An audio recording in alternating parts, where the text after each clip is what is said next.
Thank you very much. I'm going to speak at a measured pace because I find that even after 4 decades, I can flash back to those original days in a heartbeat. Let me begin by introducing the second oldest mustache in the room, Bernard Carabello over there.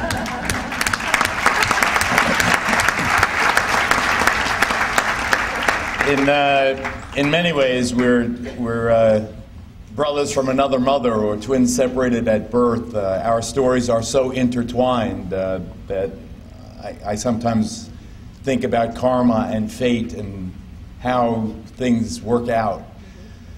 But let me start then at the beginning. When I met Bernard, it was a cold January day, 1972.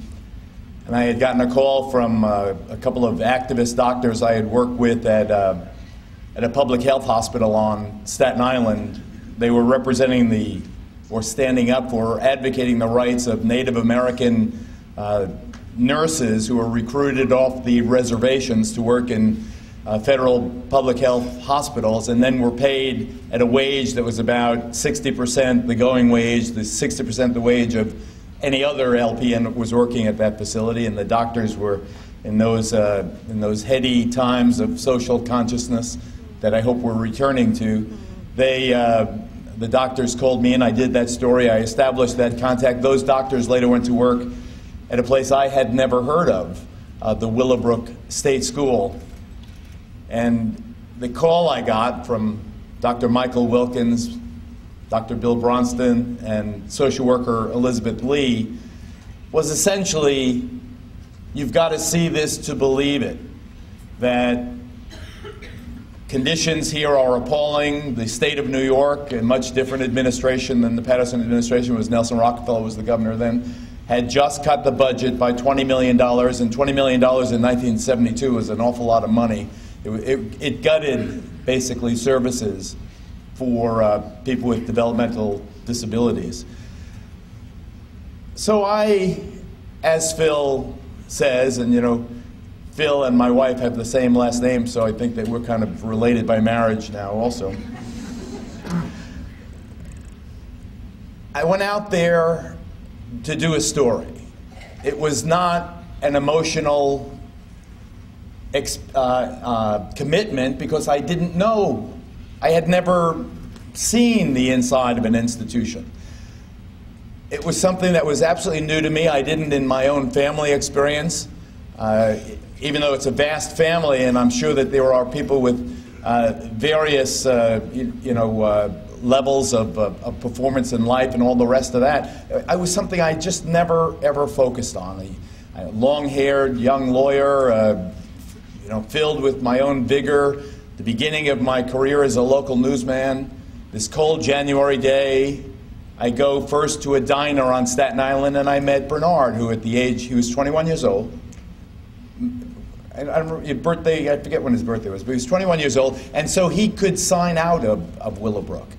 And he and the doctors that we work with, Bernard was on his way out. He wanted out of that institution, and I said, why? And asked him, and began speaking with him, beginning this friendship now that has lasted these many, many years. And still, remember, I had not yet seen it.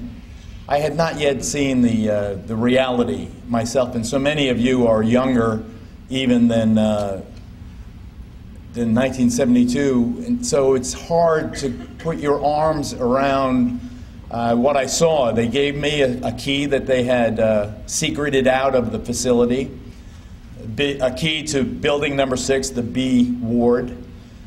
We snuck into the facility, jumped the fence, ran across the grass. I remember the visual of it so clearly in my mind.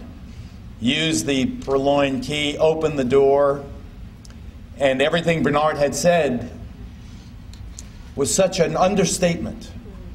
You know, I can, even now, I can smell it.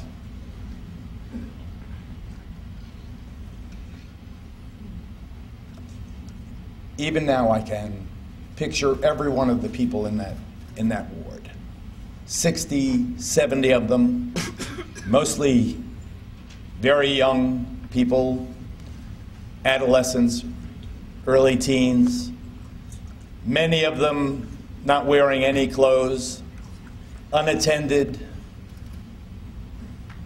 squatting under sinks in the big communal restroom, which was filthy, no sheets on beds, 2 attendants for the 60 or 70 severely and profoundly, what we called in those days, mentally retarded people.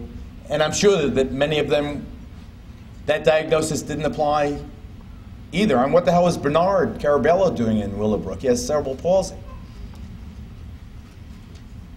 He has no intellectual disability. I mean, it was in that era where particularly young, disadvantaged parents were counseled when a child was born with a disability to institutionalize the child. There was a shame, a weird, even the Kennedy family went for generations without mentioning Rosemary. People warehoused people with disabilities in those days. They collected them in an almost kennel-like environment. And I use a word like that, and I don't mean it in any way to speak with hyperbole. It was like a very badly run kennel for humans. No therapeutic programs going on.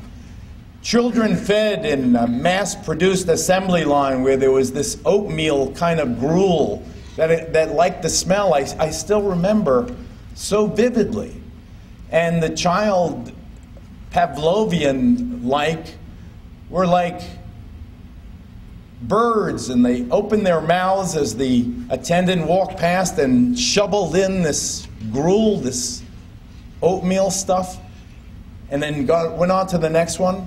And it was not surprising that the leading cause of death of the young inmates, patients, residents, was so clearly pneumonia. They were dying from pneumonia because of the gruel would get into their respiratory systems, and there was no one there to care for them.